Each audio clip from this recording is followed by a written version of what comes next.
Hey, once your girl Ashanti Rashad, reporting to you live with another video. If you're new to my channel, welcome. If you like trending topics, celebrity news, and social issues, please make sure that you subscribe. If you're a returning subscriber, welcome back. I know you guys read the title, so without further ado, let's get into it. A white professor is admitting that she's been pretending to be black throughout her adult life.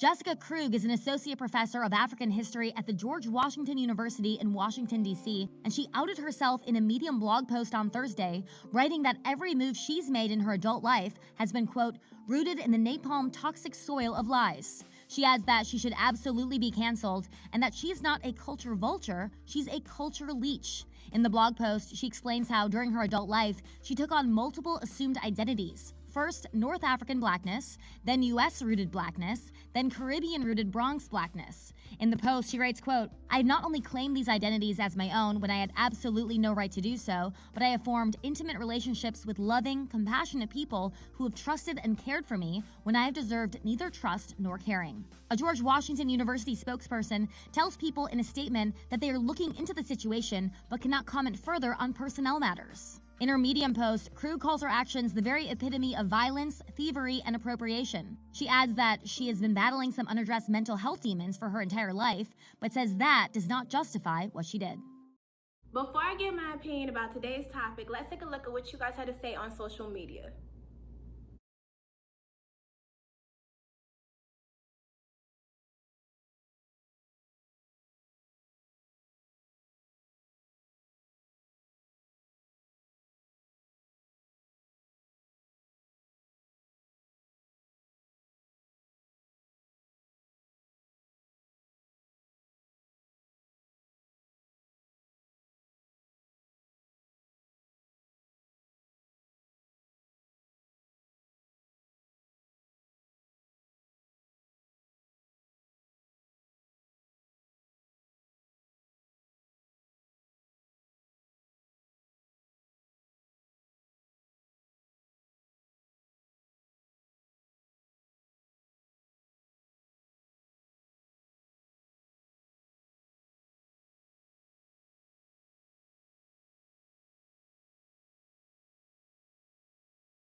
So before I give my opinion about Jessica Krug, I just want to let you guys know that I have done a video in the past about transracial people. So please make sure that you check out the iCard above my head regarding the situation with the girl from Dr. Phil. You don't want to miss it.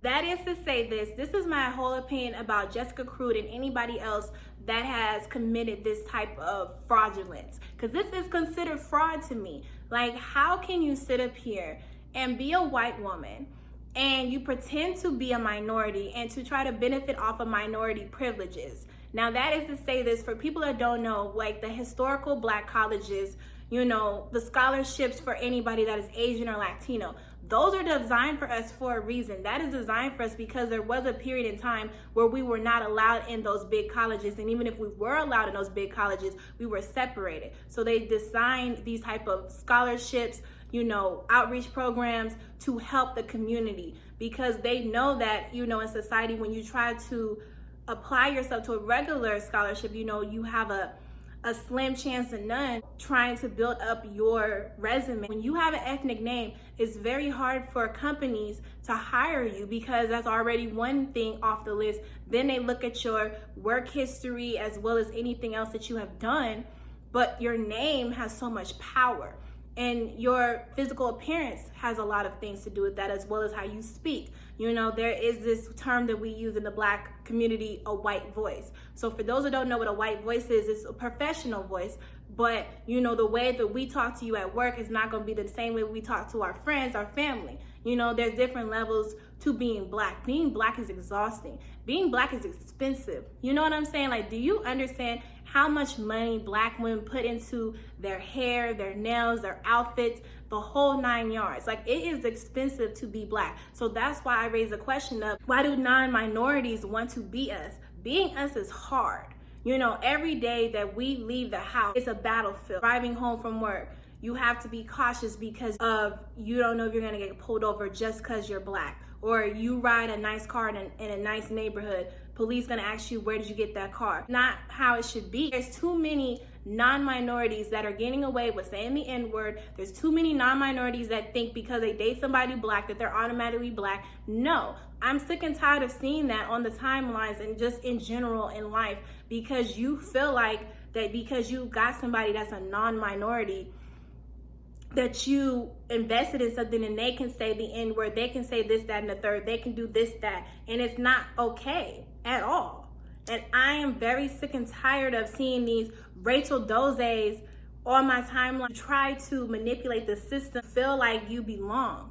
Now, I don't care if you are Asian or Latino or whatever you identify as and you want to study African American studies. There's nothing wrong with that. There's nothing wrong with trying to understand our culture and trying to be a solution than a problem. There's nothing wrong with that. But when you try to be in these higher positions and to fake your identity in a way of saying that you're black and you understand the community, no, you're not. You're a fraud. You're a fraud, and I'm tired of seeing people giving these people passes.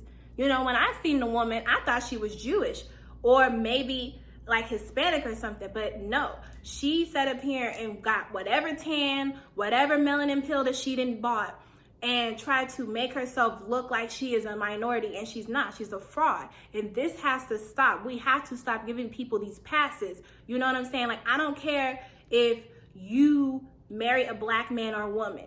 That does not make you black. It's like very confusing, and I just personally feel like you should just be yourself. Don't let the race wars, don't let social media dictate who you are when you are genuinely biracial. Now, when you are just white or Asian and you try to act black, you know, portray that type of role, you know, stereotypical role, because not all black people are ghetto and not all ghetto people are black. And I think a lot of people don't, you know, understand that. Like, just because, you know, and I feel like the media and all this other stuff wants to portray black people as ghetto and broken and bitter, and that's not even the case. Like, I know so many black people that are not the quote-unquote stereotypes. I know black people that have their bachelors. I know black people that have their masters. I know black people that own their business. I know black people that are grinding hard and doing what they're supposed to do to be the best version that they can be, to not be labeled as a stereotype. So that is to say this, that not all black people are hood, not all black people are thoughts, not all black people are drug dealers, not all black people are deadbeat dads, deadbeat moms. You know, that whole narrative, we have to stop that. We have to stop letting people or allowing people to portray us in that way, because that's not what it is. We are more than that.